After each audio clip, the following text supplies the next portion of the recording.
Hello students, हमने देख रहे थे कविता चौथी। इसका मैंने अर्थ समझा दिया था आपको, सौदार्य सौमनस्य करके। तो ये अर्थ होने के बाद में हमने देखा कि अब इसका शब्दार्थ देखेंगे। कविता का अर्थ आपको समझ गया होगा। अब शब्दार्थ में निर्मूल, निर्मूल यानी बिना जड़ की, निरर्थक। स्वार्थ यानी स्वार्थ। संभार, संभार यानी संभाल करना, सुरक्षित रखना। जर्रा, जर्रा यानी अत्यंत छोटा कण। इस प्रकार से हमने शब्दार्थ देखे हैं। अब देखेंगे हम इसके पहला प्रश्न। सूचना के अनुसार कृतियाँ करो। पहली कृति दी है, कृति पूर्ण करो। इन बातों से, इन बातों में अलग होकर भी हम सब एक है। तो कौन सी बातों में अलग है हम? एक तो धर्म से अलग है और एक भाषा से अलग है। दो कृतियाँ वहाँ पर लिखना है आपको। धर्म हमारा अलग है और भाषा हमारी अलग है, फिर भी हम कैसे हैं? एक है। दूसरा दिया आपको बगिया। बगिया की शान, बगिया की शान कैसे होती है? एक तो फलों से होती है और दूसरी फूलों से होती है। फल और फूल यदि बगिया में अच्छे होंगे तो उसकी शान अच्छी दिखेंगी हमको, ठीक है। उसी से ही फल फूलों से ही बगिया की शान होती रहेगी, ठीक है। समझ में आया? अब दूसरा प्रश्न दिया है, कविता के इस अर्थ में प्रयुक्त शब्द लिखिए। कविता के अर्थ के शब्द किताब के अंदर ही दिए, पाठ के अंदर ही दिए, कविता के अंदर, वही ढूंढ के लिखना है आपको। दीपक, दीपक यानी यहाँ पे क्या दिया? दीप, दीपक दीप। पुष्पा फूल, पुष्प यानी फूल। तिरस्कार नफरत, तिरस्कार नफरत आया है। और प्रेम, प्रेम की जगह पे प्यार, स्नेह प्यार, ये लिख सकते हैं हम। आया ध्यान में? उसके बाद में आपको दिया है कविता में प्रयुक्त विलोम शब्द की जोड़ियाँ लिखो। यानी कविता के अंदर जो शब्द आए उसी की जोड़ी आपको लिखना है, ठीक है। तो देखो, पहला आया एक अनेक, एक अनेक आया है। दूसरा आपको आया है नगद और उधार, नगद और उधार, ये दो जोड़ी आई है। उसके बाद में नफरत और प्यार, ये भी एक जोड़ी आई है। इस प्रकार आपके पाठ के अंदर, कविता के अंदर तीन जोड़ी आई।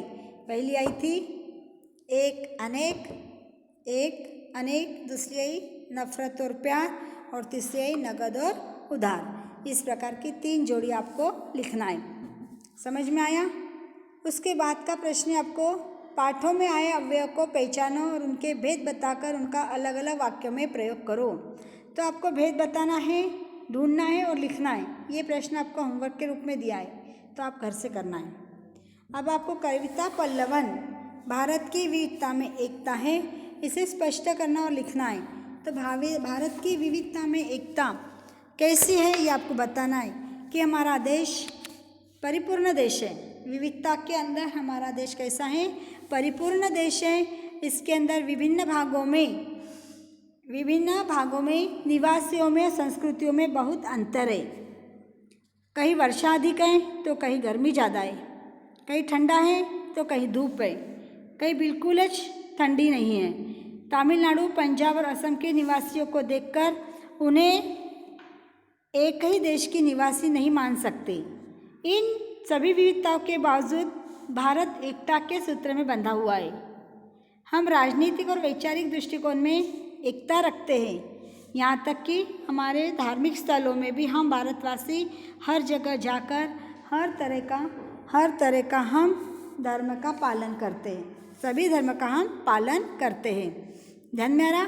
जाति, संप्रदाय, मनुष्य का कोई भी हम भारत माता के संतान समझते हैं और भारत माता ही हमारी माँ है और इसी ने हमको एक सदृढ़ भावना से बांध कर रखा है।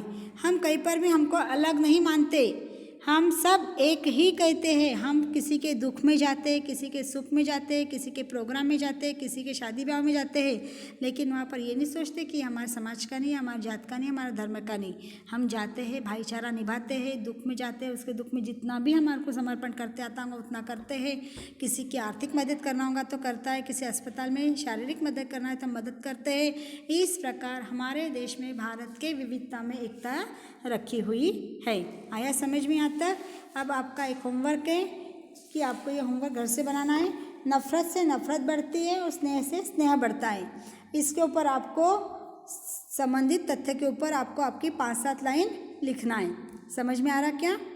इतना वर्क आपको कर लेना है। इतना ही नहीं, कविता के जो मैंने अर्थ समझा दिए हैं वो सारे अर्थ भी आपको लिख लेना है। आया ध्यान में? इतना वर्क आपको करके लाना है।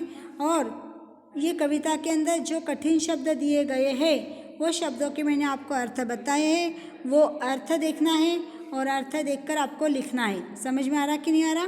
और जो मैंने होमवर्क दिया कि पाठों में आए अव्यय को पहचानो और उनके भेद बताकर उनका अलग अलग वाक्य में प्रयोग करो, तो आपको वो भी वाक्य में देखकर कौन से अव्यय आए हुए हैं वो अव्यय को आपको देखकर लिखना है।